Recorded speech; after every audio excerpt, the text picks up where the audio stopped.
that this political stunt, and by your own admission, is expected to cost American taxpayer at least $134 million and will disrupt the lives of hundreds and potentially thousands of active duty Marines and 4,000 National Guardsmen.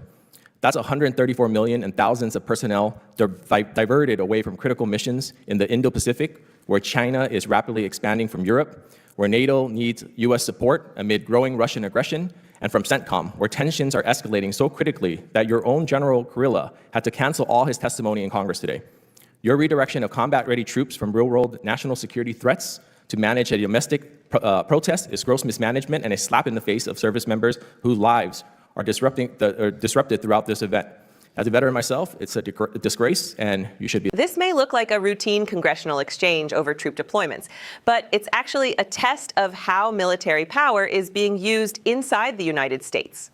What's really being tested here is whether national security decisions are driven by constitutional responsibility or by political messaging. This raises broader questions about civilian control of the armed forces and the limits of federal authority during domestic crises. In this video, we'll break down how a single deployment order has opened a much larger debate about accountability, coordination, and the future of democratic oversight. Recognizes Senator from California. Got promoted. I'm sorry. Thank you, Chairwoman. Sorry about that.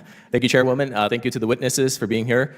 Mr. Secretary, I just got word that Senator Padilla from my great state of California was physically assaulted and arrested for attending Secretary Noem's press event. The mere fact that he showed up, he was forcibly removed.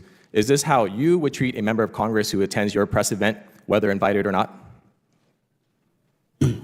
Well, I've been here for 5 hours, sir. I don't know about that. I'm just asking, would you have me forcibly removed from your press event if I walked in? I'm not going to speculate on a hypothetical. I'm sure there's more context. I'll take that as a yes. Mr. Secretary, does the DOD have any plans to allow the military to follow the orders of President Trump when his order violates the Constitution?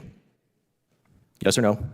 I reject the premise of that question, which is that President Trump is ordering unconstitutional orders. I'll take that as a yes as well. Mr. Secretary, the deployment of active duty Marines to California is incredibly disruptive to the lives of service members who are being drawn into the president's publicity stunt. And I want to know how you're planning to take care of these troops. So will you commit to sending my office and this committee a detailed plan on how you plan to house and feed the 700 Marines and potentially thousands of Marines? What's disruptive is when concrete blocks are thrown at the heads of ICE officers. And so we're proud that National Guardsmen and Marines have responded in real time to help defend those federal law enforcement officers. So do you have a plan? Do you have a plan to house? Not only do we have a plan, but it's been a focus of mine. I've held a riot shield before in a riot. I recognize what it means to respond in real time without enough time. Mr. Secretary, will you get me that everything plan, they can please? as fast as they can, and we have a plan for that. Mr. Secretary, I reclaim my plan. Chairwoman, LA Mayor Bass stated that the area placed under the recent curfew is around 1 square mile. Is that the same area where service members will be deployed? Service members are in Los Angeles to defend law enforcement, ICE agents, and facilities. So essentially you're telling me that the American people, that a 1 square mile block of LA, and for the record, LA County is over 4,700 square miles, warrants the deployment of 700 Marines and the federalization of 4,000 California National Guardsmen. You testified earlier that you will send in the military to protect local law enforcement. Did LAPD Police Chief McDonnell ask you for your help? I read reports on a regular basis. Did he ask for your help? From ICE agents who couldn't be more grateful. Did LA Sheriff Luna ask for you to send in the military, Mr. Secretary? Did LA Sheriff Luna ask you to send in the military? Yes or no? I don't work for the LA Sheriff, sir. Well, you said you sent them in to support the military, but they didn't even ask for your, to support law enforcement, but they didn't even ask for your help. Have you been to Los Angeles in the last 7 days? My team is, from the top down, focused on making sure Los Angeles I'll also take that as a no. How did you arrive at the decision not to coordinate with local law enforcement and the governor's office on the initial deployment? It would be great if the governor attempted to actually coordinate instead of grandstand.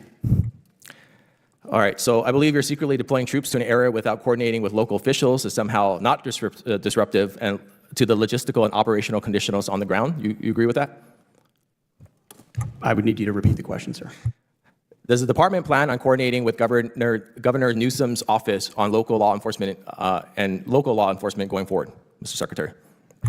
We've coordinated with local law enforcement quite well, but the governor's been an obstruction to that, of course. All right, Secretary Hegseth, this political stunt, and by your own admission, is expected to cost American taxpayer at least $134 million and will disrupt the lives of hundreds and potentially thousands of active duty Marines and 4,000 National Guardsmen. That's 134 million and thousands of personnel diverted away from critical missions in the Indo-Pacific, where China is rapidly expanding from Europe, where NATO needs US support amid growing Russian aggression, and from CENTCOM, where tensions are escalating so critically that your own General Kurilla had to cancel all his testimony in Congress today. Your redirection of combat-ready troops from real-world national security threats to manage a domestic protest is gross mismanagement and a slap in the face of service members whose lives are disrupted throughout this event.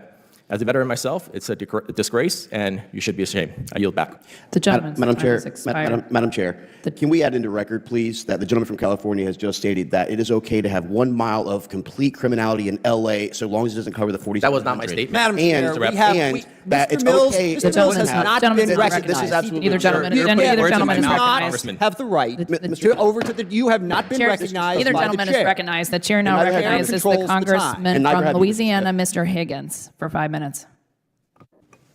Well, thank you, Madam Chair. Let's bring it down a notch, shall we? The exchange we just witnessed did not begin with policy. It began with a question that cut through the room like a blade. When Congressman Derek Tran told the Secretary of Defense that a sitting United States senator had been physically removed from a public press event, he was not asking for gossip. He was asking whether power in this country still recognizes the boundary between authority and accountability. Whether an elected official can simply be pushed aside when their presence becomes inconvenient. Whether public spaces have quietly become restricted zones. Tran asked a simple thing: would you treat a member of Congress the way Senator Padilla was treated? The secretary did not answer. He avoided the question, and in doing so, he answered it anyway. Because when the head of the Department of Defense cannot bring himself to say that an elected representative has the right to stand in a public briefing without being removed, something has shifted. Something fundamental. This hearing was never just about Marines in Los Angeles.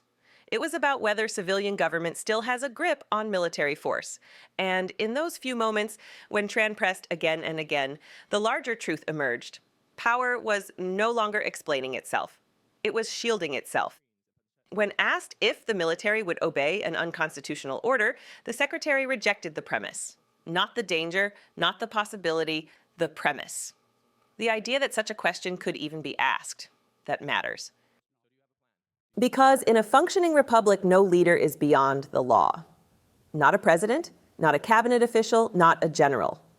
The Constitution is not optional. It is not conditional. It is the foundation. And when a government official refuses to acknowledge that the Constitution can be violated, it is not a defense of the law. It is a warning sign. The hearing grew more intense as Congressman Tran moved to the real-world consequences of what was unfolding. 700 Marines, 4,000 National Guard members, all deployed to a single square mile of Los Angeles. 1 square mile. Not after a request from local law enforcement, not after a call from the mayor, not after coordination with the governor, but through federal authority imposed from above. When Tran asked whether the LAPD chief or the county sheriff had asked for help, the answer was silence. When he asked if the secretary had even been to Los Angeles, the answer was deflection. When he asked why there was no coordination, the response was blame. And this is where the deeper story reveals itself. Because this is not just about California. It is not about Los Angeles. It is about a growing pattern in modern governance where federal power bypasses local institutions and acts first, justifying later. The secretary framed the deployment as a defense of federal law enforcement. He spoke of chaos and danger.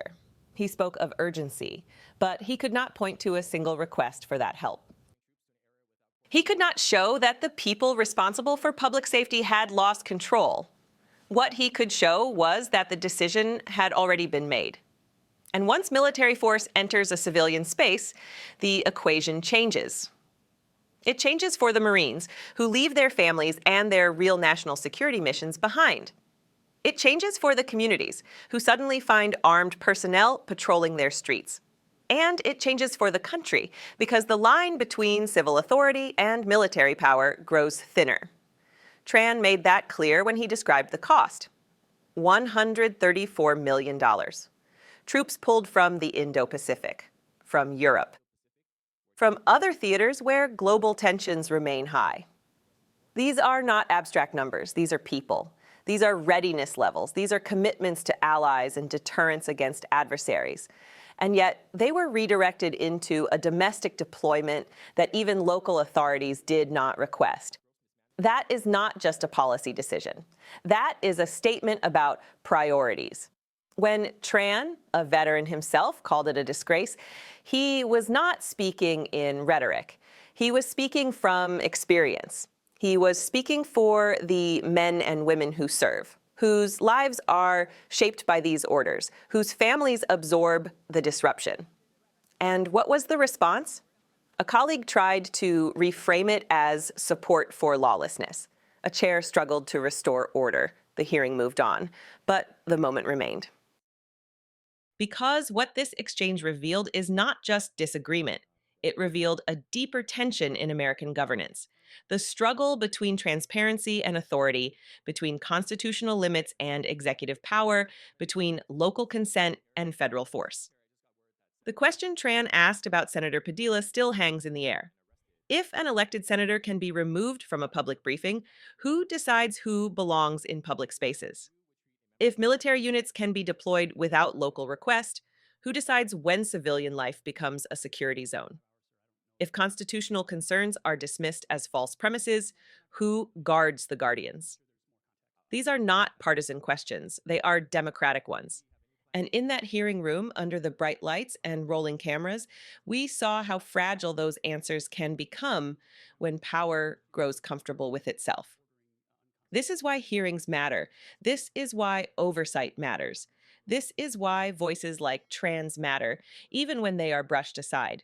Because the health of a republic is not measured by how forcefully it can act, but by how carefully it restrains itself.